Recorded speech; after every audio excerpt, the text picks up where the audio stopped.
السلام علیکم، welcome to my YouTube channel.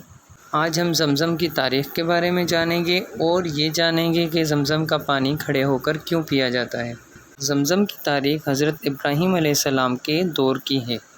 حضرت ابراہیم علیہ السلام کو اللہ تعالیٰ کا حکم ہوا تھا کہ وہ اپنی اہلیہ حضرت بی بی ہاجرہ اور اپنے چھوٹے بیٹے حضرت اسماعیل علیہ السلام کو مکہ مکرمہ کی وادی میں چھوڑ کر چلے جائیں، جہاں اس وقت نہ آبادی تھی نہ پانی تھا۔ جب حضرت بی بی ہاجرہ کا پانی ختم ہو گیا تو انہوں نے حضرت اسماعیل علیہ السلام کے لیے پانی تلاش کرنا شروع کر دیا۔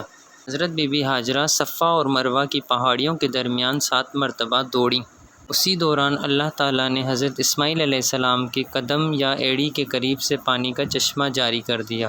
اللہ تعالیٰ کے حکم سے پانی وہاں سے نکلنا شروع ہو گیا اور اتنی تیزی سے نکلنا شروع ہو گیا تو حضرت بی بی ہاجرہ نے پانی کو روکنے کے لیے زمزم کہا۔ عربک کا ورڈ ہے زمزم، جس کی معنی ہے رک جا۔ اس وقت پانی رک گیا اور زمزم کے نام سے وہ پانی مشہور ہو گیا۔ اب ہم بات کرتے ہیں کہ زمزم کا پانی کھڑے ہو کر کیوں پیا جاتا ہے۔ حضرت ابراہیم علیہ السلام کے دور سے تو کوئی روایت نہیں ملتی، لیکن ہمارے پیارے نبی کریم صلی اللہ علیہ وسلم نے جب حج کے موقع پر زمزم کا پانی نوش فرمایا تو آپ صلی اللہ علیہ وسلم نے کھڑے ہو کر نوش فرمایا۔ تو آب زمزم کا پانی اسی لیے کھڑے ہو کر پیا جاتا ہے تاکہ وہ سنت رسول اللہ صلی اللہ علیہ وسلم نے عام پانی بیٹھ کر پیا جاتا ہے اور زمزم کا پانی کھڑے ہو کر پیا جاتا ہے۔ البتہ اگر وہ بیٹھ کر بھی پیا جائے تو اس میں کوئی گناہ نہیں ہے، لیکن وہ شخص سنت سے محروم ہو جائے گا۔ زمزم کا پانی پیتے وقت دعا کرنا بھی مستحب ہے۔ ایک مشہور دعا یہ ہے، اللہم انی اسألک علما نافعا ورزقا واسعا وشفاء من کل داء۔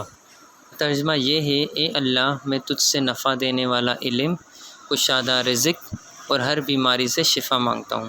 آپ چاہتے ہیں کہ ایسی اسلامک اور انفارمیٹیو ویڈیوز آپ کو ملتی رہیں تو ہمارے چینل کو لائک اور سبسکرائب ضرور کر دیجیے گا۔ پھر ملیں گے ایک اور ویڈیو کے ساتھ، تب تک کے لیے اللہ حافظ۔